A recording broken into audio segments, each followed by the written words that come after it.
Hey everyone, and welcome to The Explainer. So glad you're joining us today. Look, if you've recently settled into the expat life here on the beautiful coast of Ecuador, you already know that figuring out how to get around is pretty much step one to actually feeling at home. So today, we're going to completely nail down your local taxi vocabulary for Salinas. We're talking super practical, A1 level beginner Spanish that will literally have you zipping from the Malecón to your condo without breaking a sweat. So let me just ask you, are you ready to take a taxi right now? Like, do you feel totally confident walking out your front door, flagging down a cab, and seamlessly navigating that ride? If you're feeling even a tiny bit of hesitation, seriously, don't worry about it. That is exactly why we're doing this. By the end of this explainer, you're going to feel incredibly prepared. Our whole goal today is straightforward. Let's learn A1 Spanish for Salinas taxis. And just a quick note on how we're doing this.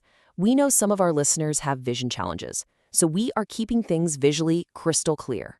We're using beautifully large, bold text on all of our slides today.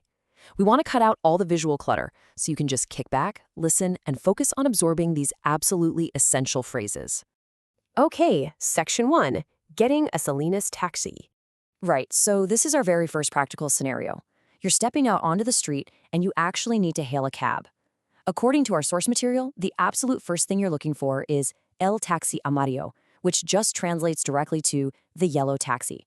Picture our friend John, right? He needs to grab some groceries, so he leaves his San Lorenzo condo, steps outside, and spots exactly this, el taxi amarillo. He just throws his hand up to hail it. Say it out loud with me wherever you are right now, el taxi amarillo. But what if it's nighttime? Let's say it's 8 p.m. and another expat, Lisa, just finished having a great dinner with friends at a restaurant down on the Malecón. She definitely doesn't want to walk back alone in the dark, so she looks for a taxi with its roof light on. Before she even fully gets in, she uses this fantastic essential phrase. Buenas noches, está libre. Good evening, are you free? It's polite, it's direct, and it's exactly what you should be asking. Okay, so the driver says yes, he's free. Now you actually have to tell him where you're going. Let's jump back to John. He's heading to the supermarket, so he says, nice and slow, ¿Me lleva al Paseo Shopping, por favor? This just means, can you take me to Paseo Shopping, please? The structure you want to burn into your memory here is me lleva a, followed by wherever you want to go. It's your golden ticket phrase. Moving right along to Section 2, asking about the fare. Listen, this is arguably the most crucial step of the whole process. You have to establish the price before you close that car door. If you only take away one single phrase from our entire explainer today, absolutely make it this one. Cuánto cuesta la carrera?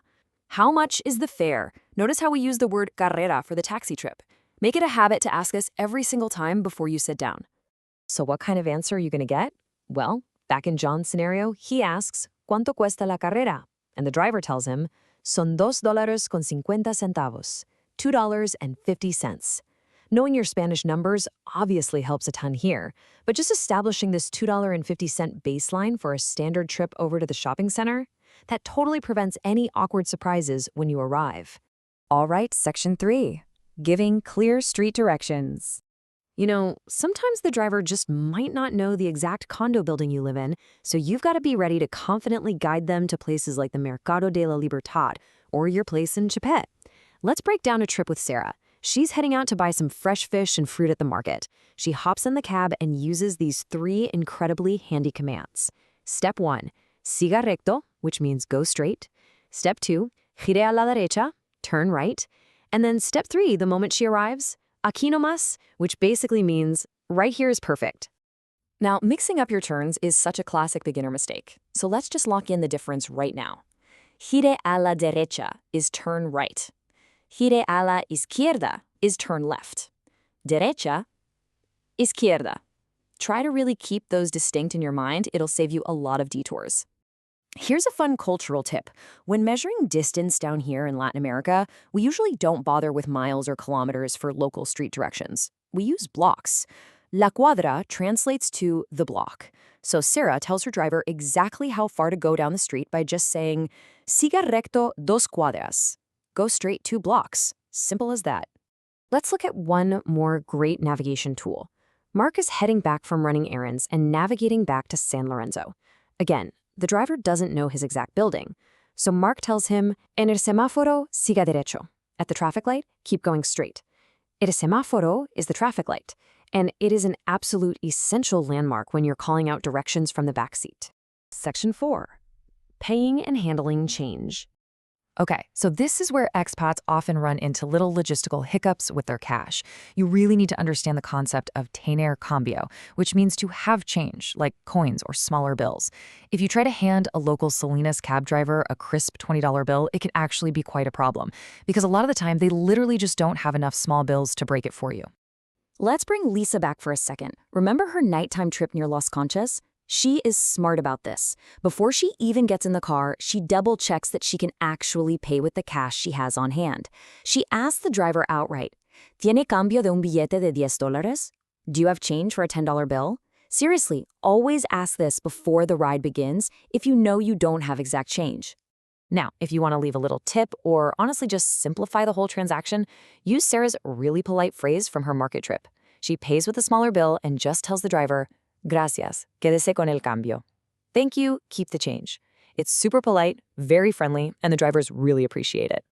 And finally, Section 5. Managing luggage and dispatches. You know, sometimes you aren't just hopping into a cab for a quick grocery run. Sometimes you have really specific needs, like you're traveling with heavy bags, or you need a guaranteed scheduled pickup. For those situations, you do not want to be waiting out on the street corner. You want to call La Cooperativa de Taxis, which is the taxi dispatch or company.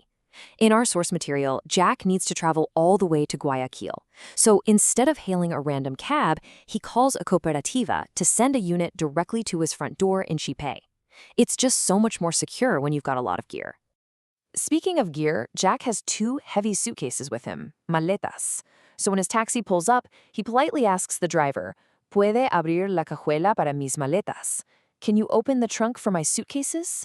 La cajuela is the trunk, and the driver happily obliges, replying, Con gusto, with pleasure. Well, that brings us to the very end of our explainer today. But I don't want to just let you go without a bit of homework. I want to leave you with a direct challenge right out of our Sources A1 discussion questions.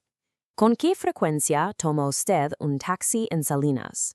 How often do you take a taxi in Salinas? I really want to encourage you to take these phrases out into the real world this week. Actually try hailing el taxi amarillo, ask the driver about the carrera, and just practice your Spanish out loud. Thanks so much for learning with me today, and I'll catch you in the next explainer.